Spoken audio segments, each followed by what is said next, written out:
आप सभी को जय मसीह की। आज हम ध्यान करेंगे मरकुस का सुसमाचार, उसका पहला अध्याय और उसका 35वां पद। यहाँ पर हम देख रहे हैं कि प्रभु यीशु मसीह के बारे में लिखा है कि भोर को दिन निकलने से बहुत पहले वह उठकर निकला और एक जंगली स्थान में गया और वहाँ प्रार्थना करने लगा। प्रभु यीशु मसीह दिन निकलने से बहुत पहले, यानी उस समय अंधेरा होगा, दिन निकला भी नहीं है, लेकिन प्रभु यीशु मसीह दिन निकलने से बहुत पहले उठकर कहाँ के लिए निकला? जंगली स्थान के लिए। अगर आप देखें, जंगल जो है वो सुनसान रहते हैं, वहाँ आपको कोई डिस्टर्ब करने वाला नहीं मिलेगा, वहाँ एकांत आपको मिलेगा। और वहाँ पर जाकर यीशु मसीह ने क्या की? प्रार्थना की। तो यहाँ पर हम देख रहे हैं प्रार्थना के बारे में। आपने प्रार्थना के ऊपर बहुत से संदेश सुने होंगे, मैंने भी YouTube पर प्रार्थना के ऊपर कई वीडियोस बनाई हैं।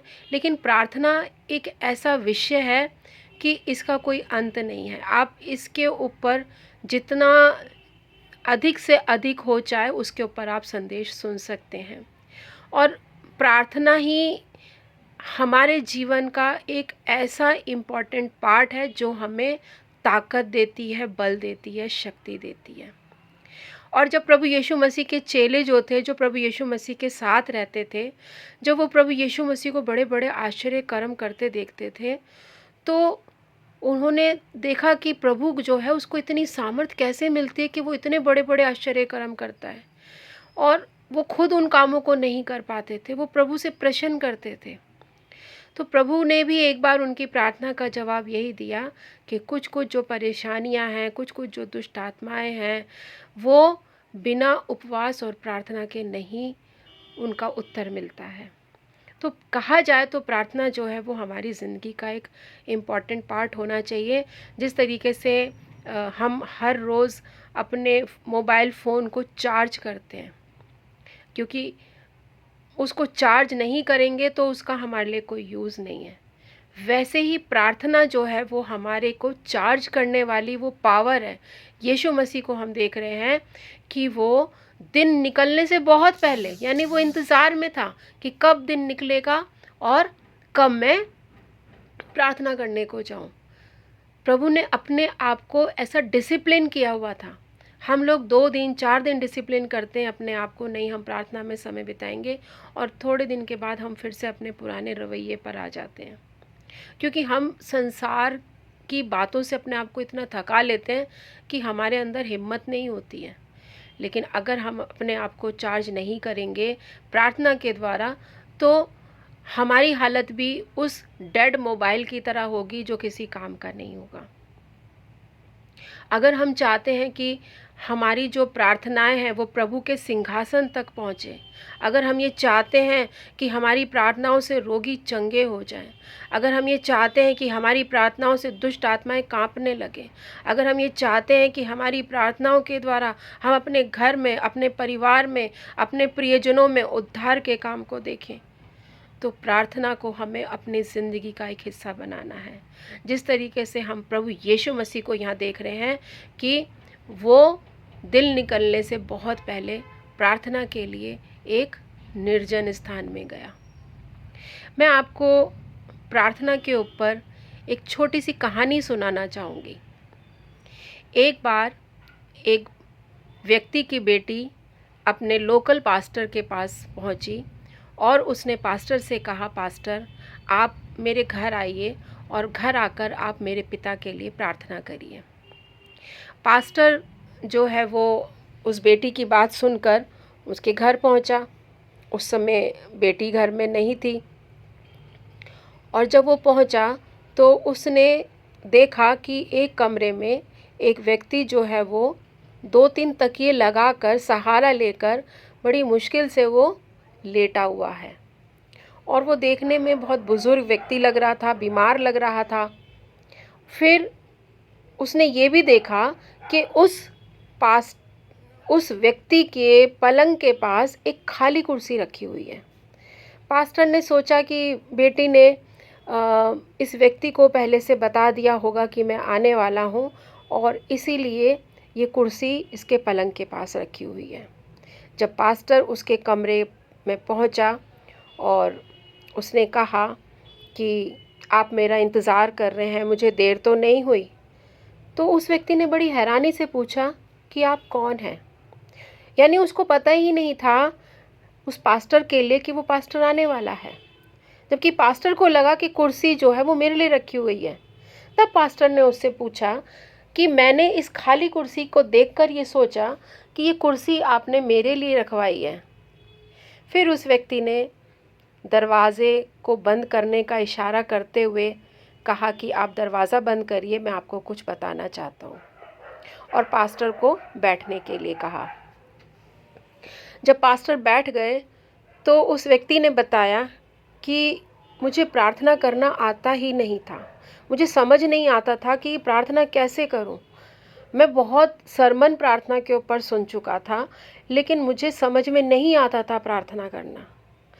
फिर एक दिन जब मेरा एक मित्र आया और उसने मुझे बताया कि प्रार्थना करना कोई मुश्किल बात नहीं है, प्रार्थना करना वैसा ही है जैसे तुम मुझसे बात करते हो, वैसे ही तुम प्रभु से बात कर सकते हो। और उसने कहा कि अगर तुम्हें इसके लिए बहुत अभ्यास करना है और तुम्हें इसको सरल बनाना है तो मैं तुम्हें सलाह दूंगा कि तुम एक कुर्सी पर खुद बैठा करो और अपने सामने एक खाली कुर्सी रखा करो, और उसके बाद तुम ये अज्यूम किया करो, तुम ये अपने मन में इस बात को सोचा करो कि इस कुर्सी पर प्रभु यीशु मसीह बैठे हैं, और उसके बाद तुम उनसे बात किया करो। तब उस व्यक्ति ने बताया कि मैं इस चीज़ को मैं करने लगा। मैं अपने सामने खाली कुर्सी रखता और मैं अज्यूम करता कि प्रभु यीशु मसीह मेरे सामने बैठे हैं और मैं उनसे बातें करता, और मुझे बहुत मज़ा आता ऐसा करने में, और मैं दिन में कई बार ऐसा करता। लेकिन साथ ही साथ में इस बात का भी ध्यान रखता कि कोई मुझे देख ना ले, क्योंकि अगर कोई मुझे देखेगा तो वो तो या तो बेहोश हो जाएगा डर के मारे, वो सोचेगा पता नहीं है किससे बात कर रहा है ना, और दूसरा वो मुझे पागल खाने भर्ती करा देगा कि ये तो पागल हो गया है। इसलिए मैं इस बात का भी ध्यान रखता था। इवन मैंने अपनी बेटी तक को इस बारे में नहीं बताया है। तब पास्टर ने कहा कि नहीं, बहुत अच्छी बात है, आप इस बात को करते रहिए। और पास्टर ने उस व्यक्ति के साथ मिलकर प्रार्थना की और उसके बाद वो अपने घर वापस आ गए। 2 दिनों के बाद उस व्यक्ति की बेटी का फ़ोन जो है वो पास्टर के पास आया और उसने पास्टर को बताया कि पास्टर जी, जिस दिन आप आए थे उसी दिन मेरे पिता की मृत्यु हो गई।